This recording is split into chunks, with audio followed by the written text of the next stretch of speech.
कि एक तरफ तो तुम अपने आप को हिंदू कहलाते हो कि हम हिंदू हैं, हम सनातनी हैं, और गाय को अपनी माता का दर्जा देकर बैठे हैं कि गाय हमारी माता है, गाय हमारी माता है। प्रधान जी, आगे इस सत्संग को ध्यान से सुनना जो सतगुरु रामपाल जी सुना रहे हैं। आप हुक्का पीने वाले, तमाकू पीने वाले, बीड़ी सिगरेट पीने वाले लोग गाय का खून पी रहे, गाय का खून। अरे हिंदू समाज में गाय को मारकर खाने वाला, गाय का मांस खाने वाला व्यक्ति कितना बड़ा दोषी होता है, कितना बड़ा परमात्मा का द्रोही होता है। ऐसे व्यक्ति का समाज से बहिष्कार कर दिया जाता है, लोग उससे नफरत करने लगते हैं जो व्यक्ति गाय का मांस खाता है।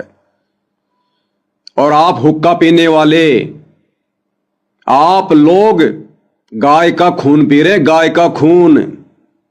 आप लोगों को यही नहीं पता कि यह तंबाकू बना कैसे है, तंबाकू के बीज की उत्पत्ति हुई कैसे है, और ना आपको ये सतलोक आश्रम वाले बता रहे। अब सतगुरु रामपाल जी बताएंगे, सत्संग ध्यान से सुनिए। तो प्रधान जी, हुक्के को लेकर जो आप इतना बुरा मान गए, माफी मंगवा रहे हैं, मानहानि का केस ठोकने की बात कर रहे हैं, और आप क्या कर रहे हैं? आप तो गाय का खून पी रहे हैं, अपनी मां का खून पी रहे हैं आप। अब ये ढेड़ कर्म नहीं, नीच कर्म नहीं तो और क्या है? तो सतगुरु रामपाल जी परमेश्वर क्या कह रहे हैं, इस कथा को ध्यान से सुनिएगा। और यह कथा ध्यान से सुनने के बाद मुझ पवन दास पर मानहानि का दावा ठोकने से पहले इन सतलोक आश्रमों में जाकर, और जो जो गणमान्य व्यक्ति इन आश्रमों में बैठे हुए हैं, जिनके साथ बैठकर आपने ये प्रेस कॉन्फ्रेंस की है, अमन गोदारा, चांद राठी, इन लोगों से पूछिए कि भाई आप लोगों ने हमें ये बातें पहले क्यों नहीं बताई कि महाराज जी ने हुक्का पीना 1.5 आदमियों का काम बताया है। तो पवन दास ने तो वही बताया जो महाराज जी ने बताया।